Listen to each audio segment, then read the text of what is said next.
지금 사회와 이 한국 사회, 또 특히 한국 교회는 이 가족이라고 하는 단어가 별로 어울리지 않습니다. 개인주의가 팽배하고요.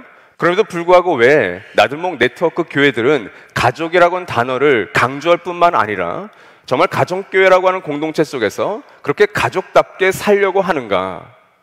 오늘 빌립보서 3장에는 이런 무모해 보이는 도전을 감행했던, 성공적으로 살아냈던 사람들의 이야기, 본이 되는 사람들의 세 가지 특징을 다루고 있습니다.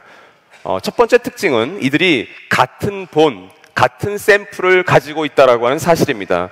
내 안에 있는 그리스도를 여러분은 본받으라고 이야기하고 있는 겁니다. 그러나 그냥 눈에 보이지 않는 그리스도가 아니라 그 그리스도를 닮아가고 있는 나를 통해서 본받아 가십시오. 그러니까 이 사도 바울의 자부심과 더불어서 사도 바울의 겸손함이 사실은 이 말씀 안에 있는 겁니다. 또 하나의 의미가 숨겨져 있습니다. 공동체적으로 함께 닮아가라고 하는 의미입니다. 함께라고 하는 단어를 붙여버립니다.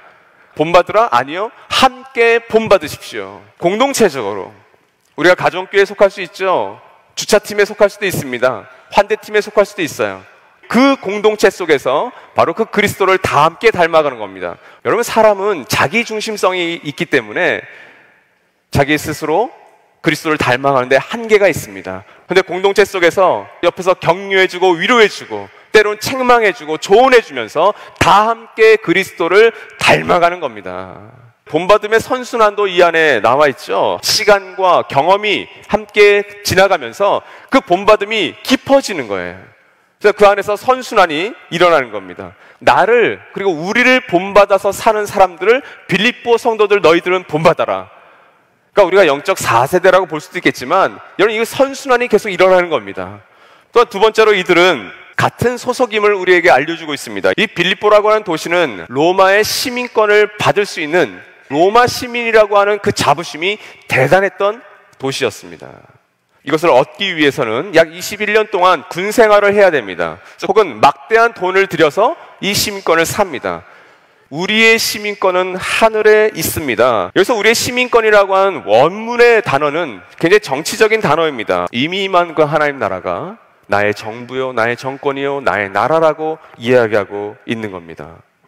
여러분, 하늘가족 서약서의 의미가 무엇일까요? 그 서약을 하는 행위 자체가 여러분에게는 엄청난 기쁨과 영광스러운 일이 될 수도 있다고 저는 감히 생각합니다.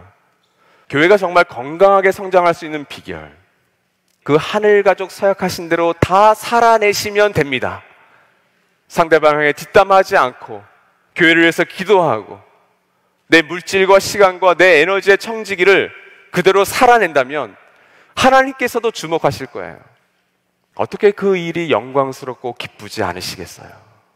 세 번째로는 같은 소망을 이들은 갖고 있습니다. 그 당시 로마 황제 대신에 예수 그리스도를 구원자라고 불렀다라는 것은 그것은 대단한 일이었습니다. 바로 자신들의 소망이 거기에 있다라는 거죠. 부활의 몸을 내가 덧입기를 소망하고 있는 겁니다. 다시 오실 그 하나님 나라를 소망하는 거죠. 부르심의 상을 받으려고 목표점을 바라보고 달려가고 있습니다. 종말론적인 삶을 산다는 것은 수동적으로 기다리는 것이 아니라 그 목표점을 향해서 가슴을 내밀며 열심히 달려가는 마치 스프린터와 같은 모습입니다. 이것이 바울이 소망했던 모습이었어요. 근데 여러분, 오늘 이 빌립보서 3장에는 본이 되지 않는 사람들, 전혀 다른 사람들이 등장합니다. 누군가는 본이 되지만 누군가는 본이 되지 않아요.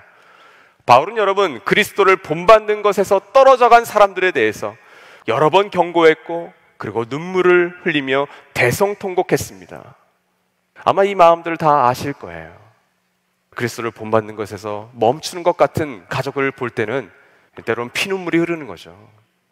십자가의 원수들이라고 하면 어떤 의미일까요? 정말 쉽게 정리한다면 하나님의 구원 방법인 십자가를, 하나님의 은혜를 철저하게 무시하는 사람들이겠죠.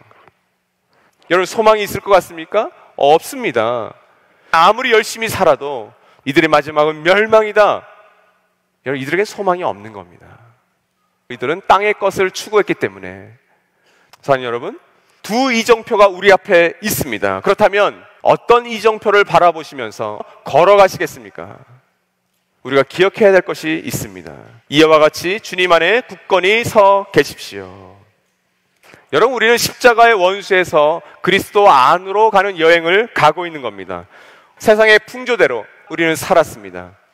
근데 우리가 구원의 은혜를 받고 하나님 나라의 시민으로 바꾸어 주신 것, 그것이 우리에게 주어진 엄청난 구원의 사건이었습니다. 교회가 세워져서 해야 할 가장 중요한 일은 이 일에 있습니다. 그래서 여러분, 우리가 찾는 이와 함께한 예배를 드리는 겁니다. 어떻게 하면 그분들이 그리스도 안에 있는 이 풍성한 삶을 살게 할까? 여러분, 하나님 나라의 복음의 특징이 무엇인지 아십니까?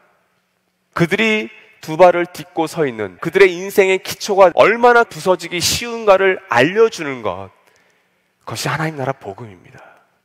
그 누구라도 반드시 그 인생의 기초는 흔들릴 때가 옵니다. 그들과 함께 그 나락에서 같이 손을 잡아주는 것, 그 일을 하라고 우리 나들목 교회가 각 지역으로 네트워크 교회들을 보낸 것이라고 저는 확신합니다. 영적 아이로부터 영적 부모로까지 함께, 더불어 함께 걸어가는 것이 여러분 우리의 여행입니다. 굳건히 서 있어야 한다. 이것도 여러분 군사 용어입니다. 일종의 메타포를 쓴 겁니다. 큰 방패들을 앞에 세워놓고 스크럼을 짜는 겁니다. 얼마나 든든하겠습니까? 사도 바울은 지금 그걸 얘기하는 거예요. 진짜 이슈는 우리가 정말 가족인가입니다. 청년부가 펀드레이징을 한다면서요. 근데 여러분, 이런 일들 우리가 가족임을 증명할 수 있는 아름다운 일들입니다. 여러분의 섬김으로, 여러분의 응원으로, 격려로 힘써 주십시오. 마지막 여러분, 혼자에서 더불어 함께로의 여행입니다. 눈물을 흘리게 했던 사람들이 바울로 하여금 기쁘게 했던 사람들로 변화되는 과정이 이 여행인 거죠. 빌립보 성도들인 여러분, 당신들이 나의 면류관입니다라고 얘기하고 있는 겁니다. 나의 사랑하는, 나의 기뻐하는, 그리고 나의 면류관인 더불어 함께 가족들이여, 이것이 저와 여러분의 고백이 되길 바랍니다. 가족이라는 건 같이 우는 겁니다. 이 깨진 세상 속에서 말도 못할 어려움을 당하고 있는 그 한 사람 한 사람을 향해서 함께 울어주는 것, 우리의 거룩한 부담감이라 믿습니다.